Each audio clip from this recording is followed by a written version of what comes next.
What up, y'all? I I literally just rolled out of bed because I wanted to wake up early so I could get at least a little walk in over here. Um, so I got that early morning voice. I got those smoky baritones going on. Um, so many thoughts while I'm on this little walk here this morning. I'm a huge hip hop head, right? I was born in '82. I'm an '80s baby. Um, I love hip hop. It spoke to my spirit, right? Spoke to that person inside of me that just knew things weren't right, that wanted to rebel, that wanted to be their own person, that wanted to do their own thing. And as I get older, there's certain artists that I like even more.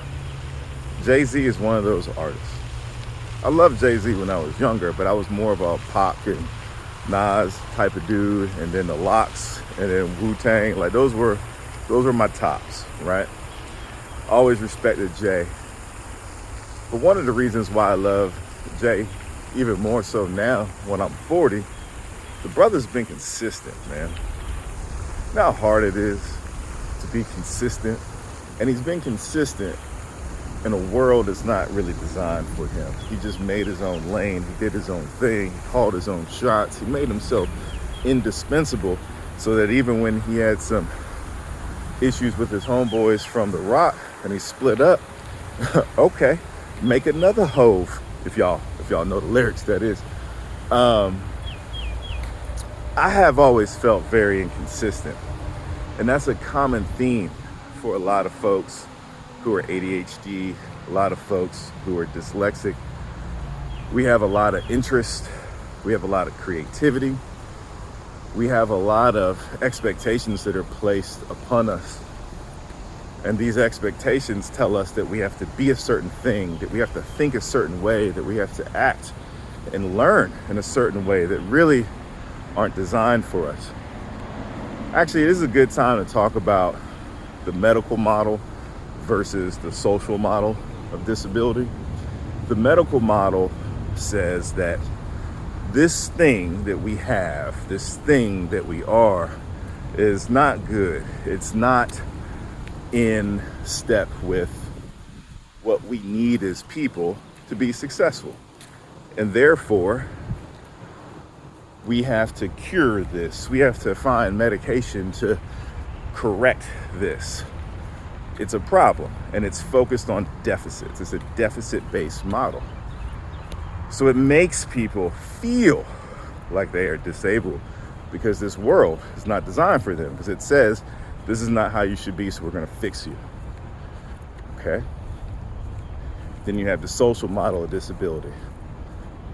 And tell you about the social model of disability through a story, right? And this isn't mine. I've heard other people say this many times. Imagine if there was a community, everyone in the community was blind, or they didn't have the same level of vision as someone who's sighted, right? Sighted meaning like 20/20 or somewhere around that. I don't have 20/20 anymore. So in that community, the whole community is designed for people who are blind. Do you think they feel disabled? No, because everything's designed for them. Also, if you were there as someone who is sighted, you would feel a little bit at odds, because you would see these people who could move through the environment better than you. Because what happens for a lot of folks, whether you're ADHD, whether you're dyslexic, whether you're autistic, whether you're blind, whether you're deaf, you start relying on the other senses and strengths that we have as a human. So for example, some of y'all ADHD folks, I got like some hair or something crawling on me, it's like driving me wild. Some of y'all ADHD and dyslexic folks might feel like this, right? Growing up until like kind of my master's program, definitely my PhD program, but like K through 12, undergrad, I didn't read anything. There was one book I read all the way through. It was Malcolm Gladwell's Tipping Point. That's why I've always been a big fan of how Malcolm Gladwell writes and how he tells stories and how he pulls together certain pieces of information. I do understand some of the criticism on him now that I'm a little bit more developed in research and understand the approach, but I still love his work. And so I was able to look at things and like books and readings and videos where I was able to find other resources that could teach me this stuff in a different way. So like statistics, man, I got like the Donald Glover hairline going on here, man. I probably rolled out of bed. So like statistics, I've taught myself statistics by looking at videos that don't use formulas and stuff like that. It just talks about it in layman's terms, in lay terms. And so I was able to get it, right? When it came to reading things, usually if you look at like the first sentence and the last sentence, it kind of gives you the gist of what was going on. I understood how to skim through things. You can give me something that's 20 pages and I can skim through it in 4 minutes and I can tell you the gist of it. That's a strength that I have from my ADHD and my dyslexic brain. I'm able to read cues really well. I can read clues. I can read situations. I can combine that with the context. Okay, I know how this teacher tests. Sometimes I was able to get a good grade on the test because I could predict the pattern in which the teacher, the instructor, the professor was putting the answer. So if like it was multiple choice, okay, they picked B this time. I knew that was the right answer. Okay, on this one, it was C. Okay, and this one, it was B. Okay, they're only using like the middle ones for the most part, and they're kind of alternating that. I could figure that out, and I could tell by the person's personality as well. These are strengths that aren't centered in our mainstream society and what we do, right? And that makes it hard, and it makes me feel like I was inconsistent because when I try to do things, eventually I get burnt out. That perfectionism is what happened. That perfectionism creeped in, and that perfectionism told me, nah, this ain't for you. That's a beautiful view right there. Look at that. That look good. That look good. So that perfectionism prevented me from really being inconsistent. And I'm not removing responsibility from myself. I know some of these people out here, man, you be the victim, man.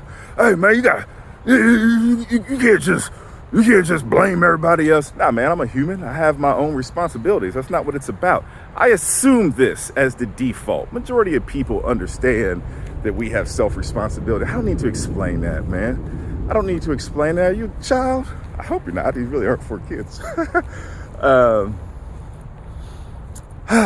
So things would happen and I'd flake out. So here's another example. Always been a pretty good writer, okay? My dad was an author. He's actually a former best-selling author. Wrote one book in the early 90s. My grandmother, his mother, my paternal grandmother was an English teacher. And they made sure I wrote really well. So when I was through school, I had teachers, like I mentioned, my 11th grade English teacher, who was a black woman, who saw me acting a fool in class. Let me tell you, I was buck wild in high school. Let me tell you how buck wild I was. Type of dude that with my homeboys, we'd say, oh man, we gotta go to the bathroom. We'd leave at different times. We'd meet each other at one of our car, and we would skip class to go smoke a blunt, and then come back to class high, like, what's up?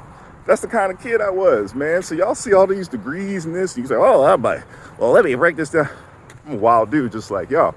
But there's a reason why I was wild. My brain was seeking stimulus, right? My brain is hyper creative. My brain wanted to do all these things.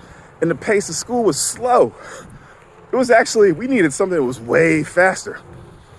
It's actually why a lot of brothers who were incarcerated are neurodivergent. There's a disproportional amount of black men in prison that we know, but a large percentage of those black men are neurodivergent, are ADHD, are dyslexic. Yes, systemic racism, 100% is why that is, but why else do you think that is? It's not all.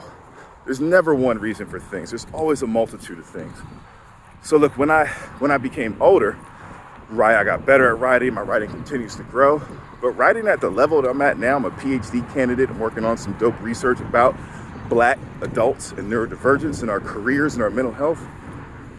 Oh, man, you start writing and you realize how much you don't know. You realize that there's people who've been studying something like black cyber cultures, like Doc Dre on Twitter, who does dope stuff.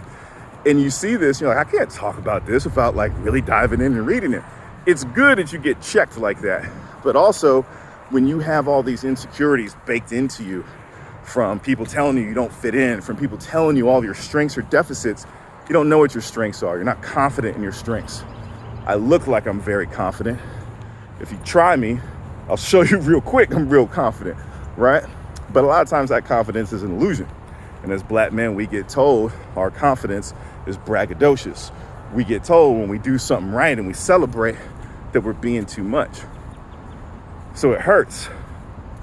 And when I see a brother like Jay-Z who's been consistent, if you look at like the sales, he's never been like the it guy during the 90s and the 2000s, but he's always been like the number 2 or number 3. You always knew who he was. He was always spitting some immaculate flows over tracks. I love that. I love that because he found a way, right?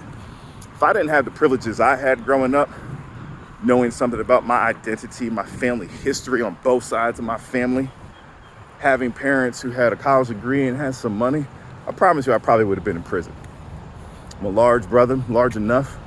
I intimidate people just of my size, so I have to smile and make them feel comfortable. I would have been in prison. But what happened is, I'm a black man, I have these privileges, had this thing in my heart just to always wild out and connect with everyone, and I was able to see, nah man, there's something different here. So look, maybe you're feeling some of that too. Don't let it tear you down. You gotta build yourself up, but you gotta build yourself up for you, not for anyone else. All right, peace. We're gonna keep walking.